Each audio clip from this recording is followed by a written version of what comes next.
Mirë se erdhe në botën ku askush nuk është i pafajshëm.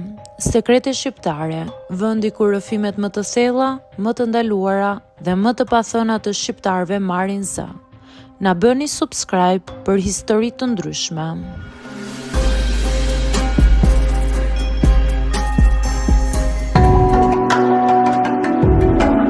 Jam 33 vjeçe dhe jetoj në një fshat të vogël të Shqipërisë. Nuk është një vend shumë i madh, por është i qetë me shtëpi të shpërndara mes kopshteve dhe me ara që shtrihen përreth deri në kodrat e buta. Këtu njerëzit njihen pothuajse të gjithë me njëri tjetrin dhe çdo histori përhapet shumë shpejt. Unë jam rritur në këtë fshat dhe jam mësuar me jetën e tij. Mëngjeset e hershme, erën e tokës, pas shiut, zhurmën e traktorëve që kalojnë nëpër rrugët e ngushta dhe bisedat e gjata në hijen e ndonjë peme gjatë verës. Prej disa vitesh merrem vetë me tokën e familjes. Kur babai im u plak dhe nuk mundi më të punonte si më parë, dikush duhej të kujdesej për arën. Në fillim menduam ta jepnim me qira, por mua më vinte keq ta shija tokën që kishte punuar familja ime për vite me radhë në duart e dikujt tjetër. Kështu vendosa ta provoj vetë. Nuk ishte e lehtë në fillim. Puna e tokës kërkon forcë dhe durim. Ka ditë kur dielli është i fortë dhe djersa të shkon në sy. Ka ditë kur shiu prish gjithë planin që ti kishe bërë. Por ka edhe diçka shumë të bukur në këtë punë.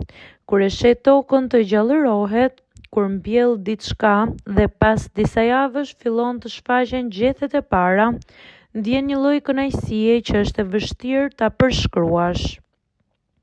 Unë zakonisht zgjohem herët, para se dielli të bëhet shumë i fortë, marr veglat dhe dal në arë. Ajri në atë orë është i freskët dhe toka ka një aromë të veçantë që vjen nga lagështia e natës.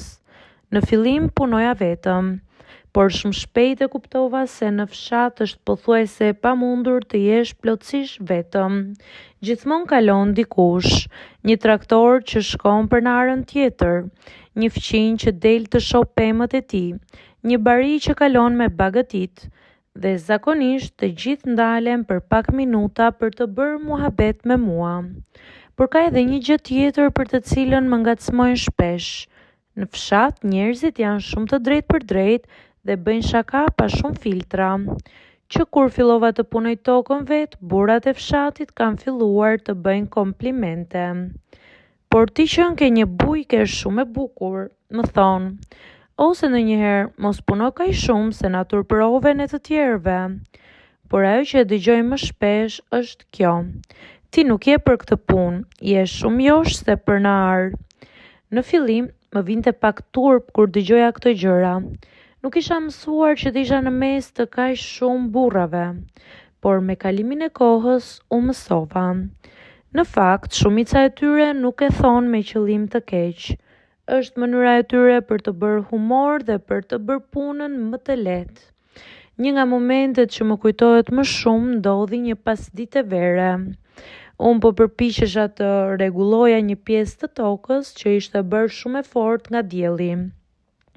Po mundoja dheun me kazëm dhe po lodhesha shumë. Në atë moment kaloi një ndër fqinjëtan me traktor. Ai ndaloi më pa për disa sekonda dhe tha duke qeshur: "Po çfarë po bën kështu? Do ta prishësh tokën në dorë." Pastaj shtoi: "Lëre pak se këtë punë do ta bëjmë ne." Brenda pak minutash ai e punoi gjithë atë pjesë me traktor. Ndërsa po largohej bërtiti nga larg. "Mos puno shumë se po na shpërqendron gjithë fshatin." Dhe unë qesha, sepse në një farë mënyre kjo është bërë pjesë e përditshmërisë time. Në fshat çdo gjë shoqërohet me pak humor. Edhe puna më e lodhshme bëhet më e lehtë kur njerëzit qeshin dhe bëjnë shaka. Sot ara ime është shumë e bukur se në fillim. Ka mbjell domate, speca, kunguj dhe disa pemë frutore. Në verë gjithçka bëhet e gjelbër dhe plot jetë. Kur fryn era, gjethet lëvizin dhe duket sikur toka merr frym. Shpesh ulem në një stol të vogël në skaj të arës dhe shikoj gjithë atë që kam arritur të bëj. Ndonjëherë kalon ndonjë nga burrat e fshatit dhe më thot me shaka: "Mos rri shumë në diell se do të na prishësh reputacionin."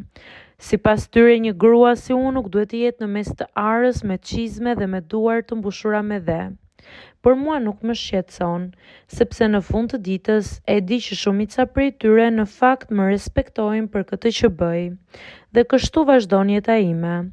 Unë punoj tokën në arë, ndërkohë që burrat e fshatit vazhdojnë të më ngacmojnë dhe të bëjnë shaka, sepse sipas tyre jam një grua shumë e bukur për një punë kaq të ashpër.